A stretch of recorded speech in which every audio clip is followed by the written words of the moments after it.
And of course, we had Hanabie also at Aftershock, and they were just really good. Very, very solid band. I definitely like them in the smaller club setting, and they killed it. I should have went in the mosh pit, but I was sick. I don't want to get other people sick moshing around. And then you got to meet Hanabie too. Tell us, what was that like? What were they saying and stuff? That was crazy. I wish you were there for that. They were wondering where you were, by the way. Really? Yeah. Aww. So we were sitting there and we were talking. So at first they're kind of like confused. I'm like, hey, how you doing? I'm like, hey, I want to show you something. Do you remember this? So I'm showing Yukina and I'm showing her like the reel of her talking to us. Andy and Eric, we want to watch another Hanabie reaction video. Yeah. And she's like, oh my God. Oh, I remember it. And then I pull up the whole video. And then their newer drummer was like, I'm not the drummer, by the way, in that video. I'm like, oh yeah, I know you're the new one. So Chica's sitting there trying to tell me that that's not her in the video. And I'm like, oh yeah, I know. And so they started talking about that, and then they started passing my phone around, looking at that short and stuff. So cool. So they were really awesome. We just sat there and just talked about that, and then I started talking to Kenny, their manager, and then the rest of the crew, and we're just talking about how when they first started and like how crazy it is that they blew up and stuff, because when we were doing those reactions there at like 3,000 subs, you know, when they're sending us the videos, and I think they were just shocked that I was in there, like in the actual like media lounge or whatnot. So then I took pictures with them and stuff. Oh, that's fucking sick, man. Yeah, but it was a whole ass like conversation, which was crazy. I didn't think that you would think it'd be weird, but Matsuri speaks pretty good English. Oh, okay. You could tell she was understanding everything, and then she'd be responding the most. But there was a guy that was with them that was like part of their HR department or whatnot, that's hopefully helping us set up certain things in the future. But I was talking to him, and that was really awesome because I got to talk to the management, which were super nice guys.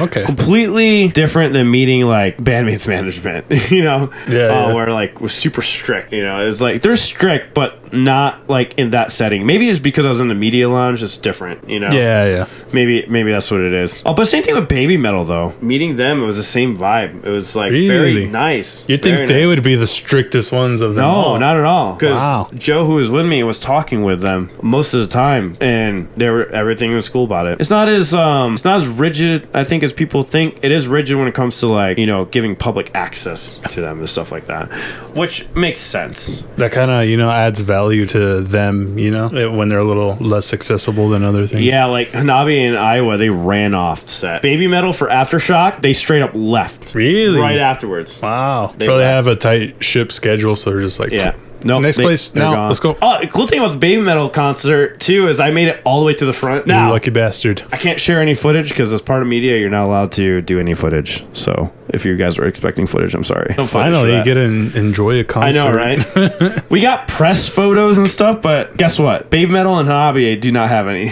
They're the only two bands that didn't have press photos. So what happens when, as part of media, you get access to all those photos that they go up and take pictures when they go in the front. So they take pictures of the bands, like professional photos that you're allowed to use. And there was none for BABYMETAL or Hanabie. That's surprising. Yeah, I was like, I don't know if they weren't allowed to have them, but I was looking forward to them because it was like, hell yeah, we're gonna have special access to like their up close shots, you know? Because what they do is they expect us as press to do reports on it and then use those photos for what we're doing. So. Ah, okay. Helen, what did you think when Distortion started and Momo wasn't there? Oh, that's right. That's fucking right. So I forgot they messed up with the dance. So I don't think they messed up. I think something happened with Momo. I just figured she got caught up in something and they were trying to fix her hair in time, but then the click track was going and she just, the other girls just went out there anyways, and then she just caught up and ran out there. But that was crazy, Marty. I completely forgot about that. Wow. So it was just Sue and Moa up there in the front. I mean, a little bit. it happens. No need to get bent out of shape for things like that, you know?